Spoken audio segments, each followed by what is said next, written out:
আজকের গল্পটি হল শয়তানের দেয়া 4টি দেরহাম।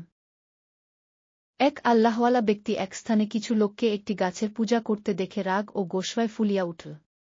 ঘরে গিয়ে একটি কুড়াল হাতে নিয়ে গাধার পিঠে আরোহণ করে গাছটি কেটে ফেলার উদ্দেশ্যে রওয়ানা হল। পথিমধ্যে অভিশপ্ত শয়তানের সাথে তার দেখা হল। শয়তান তাকে বলল, হজরত, আপনি কোথায় যাওয়ার উদ্দেশ্যে রওয়ানা হয়েছেন?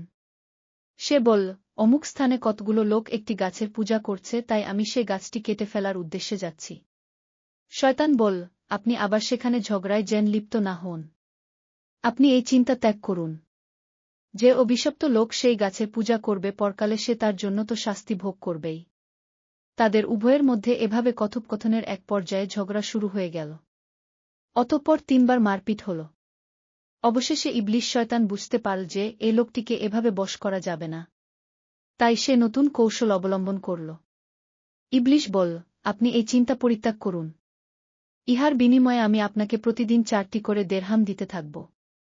প্রতিদিন সকালেই তা বিছানার নিচে পেয়ে যাবেন। শয়তানের এই কৌশলটি কার্যকরী হল। সে আল্লাহওয়ালা বলল, সত্যিই পাব তো আমি?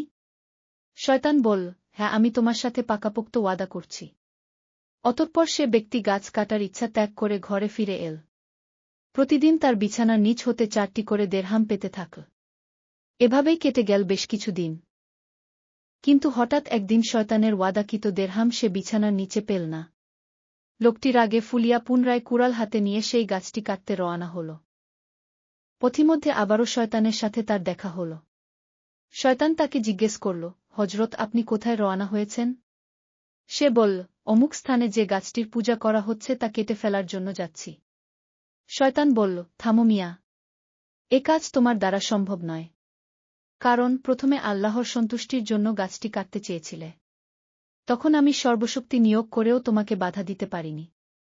আর এখন তুমি আল্লাহর সন্তুষ্টির জন্য যাচ্ছ না, বরং শুধুমাত্র 4টি দেরহাম লাভের উদ্দেশ্যে চলেছ। এখন যদি আর এক পা সামনে বাড়াও তাহলে তোমার আর রক্ষা নেই। মাথার খুলি উড়িয়ে দেব। অতঃপর সে লোকটি কোনো উপায়ান্তর না দেখে গাছ কাটার ইচ্ছা ত্যাগ করে ঘরের দিকে পা বাড়াতে বাধ্য হল। প্রিয় পাঠক, শয়তান এভাবেই মানুষকে ধোঁকা দিয়ে বোকা বানিয়ে গোমরাহ করছে। তাই আমাদের উচিত একমাত্র আল্লাহ পাকের রাজি খুশির জন্য সকল প্রকার কাজকর্ম করা। আল্লাহ আমাদের তাওফিক দান করুন। আমিন।